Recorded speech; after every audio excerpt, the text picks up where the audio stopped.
क्या बिहार में गिर जाएगी सरकार? क्या एक बार फिर से नीतीश कुमार पाला बदलने वाले हैं? क्या तेजस्वी यादव सीएम बनने वाले? क्या बीजेपी की सरकार बनने वाली? क्या एनडीए गठबंधन की सरकार बनेगी? क्या महागठबंधन की सरकार बनेगी? ये तमाम सवाल आपके भी जेहन में आ रहे हैं। नमस्कार, प्रणाम, बिहार तक देख रहे हैं आप, मैं हूं आपके साथ इंद्र। इन तमाम सवालों का जवाब मैं आपको दूंगा।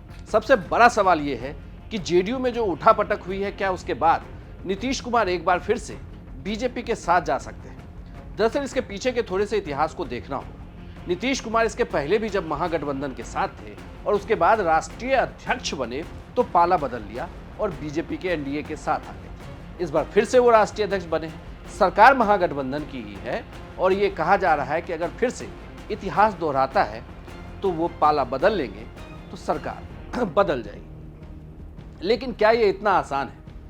अगर नंबर को देखें तो नंबर के गेम में बिहार में सरकार बनाने के लिए या तो कुछ विधायकों को इस्तीफा देना होगा या कुछ विधायक टूटते हैं तो उनके दल को, टूटे हुए दल को विधानसभा के सभापति के द्वारा मान्यता देनी होगी या फिर सरकार बनाने के लिए विधानसभा से उन्हें एब्सेंट होना होगा। लेकिन इन तमाम गुणागणित में फिलहाल मत जाइए। कुल मिलाकर इसे आप ऐसे समझिए कि बिहार में सरकार बिना नीतीश कुमार के बनेगी नहीं।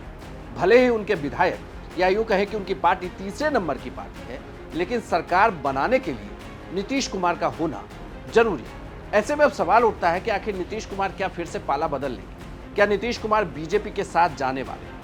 अभी तक जितनी भी खबरें अलग अलग माध्यमों से पता चली है या जितने भी नेताओं से हमने बातचीत की, उनके अनुसार बीजेपी ने फिलहाल रास्ता बंद कर रखा। लेकिन इसे आप कहेंगे कि आखिर बीजेपी को इससे नुकसान हो जाएगा, बीजेपी को फायदा क्या होने वाला है अगर नीतीश कुमार उनके साथ नहीं जाते तो?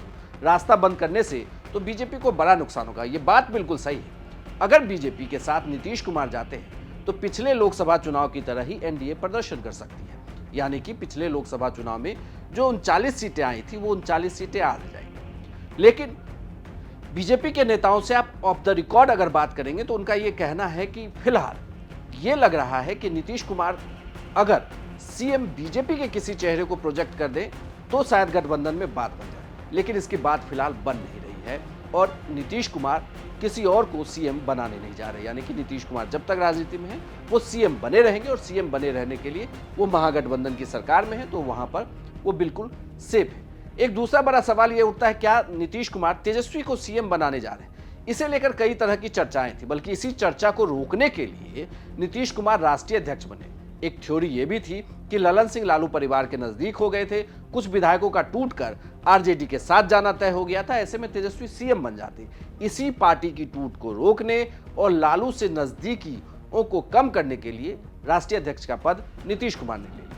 लेकिन अब कहा जा रहा है कि इंडिया गठबंधन में संयोजक उन्हें बनाया जा सकता है, वो संयोजक बन सकते हैं और अगर वो संयोजक बने तो ये माना जाएगा कि वो पोस्टर बॉय इमेज जो इंडिया गठबंधन की होगी उसके चेहरे नीतीश कुमार ही होंगे। नीतीश कुमार ने ही इस पूरे विपक्षी गठबंधन की अगुवाई की, तमाम दलों को एक साथ लाया और 4 मीटिंग के बाद अब ये कहा जा रहा है कि नीतीश कुमार की बात इंडिया गठबंधन के संयोजक के तौर पर बन जाएगी। लेकिन फिर सवाल ये उठता है कि क्या बिहार में बीजेपी यहाँ पर आगे बढ़ेगी? एक सवाल और जो सबसे बड़ा सवाल है कि क्या नीतीश कुमार सरकार गिराकर बीच में ही चुनाव में आ जाएंगे? इसको लेकर भी चर्चा बड़ी तेज है। लेकिन इसे आप ऐसे समझिए, अगर सरकार गिरा देते हैं तो उनके हाथ में रहेगा, नुकसान ही हो सकता है, फायदे की तो बात है, क्योंकि अगर वो महागठबंधन में है तो उस अगले चुनाव तक सरकार में है, सरकार के मुखिया है। उन्होंने हालांकि यही कहा था कि 2025 का चुनाव तेजस्वी की अगुवाई में लड़ा जाएगा। ऐसे में अगर वो सरकार से बाहर निकलते हैं तो उन्हें अपना बड़ा नुकसान हो सकता है। वो सरकार से बाहर तभी निकलेंगे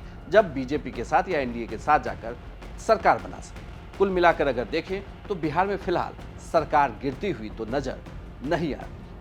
आपके क्या सुझाव है, मैं कमेंट बॉक्स में लिखकर जरूर बताइएगा और बिहार की तमाम खबरों के लिए आप देखते रहिए सिर्फ बिहार तक।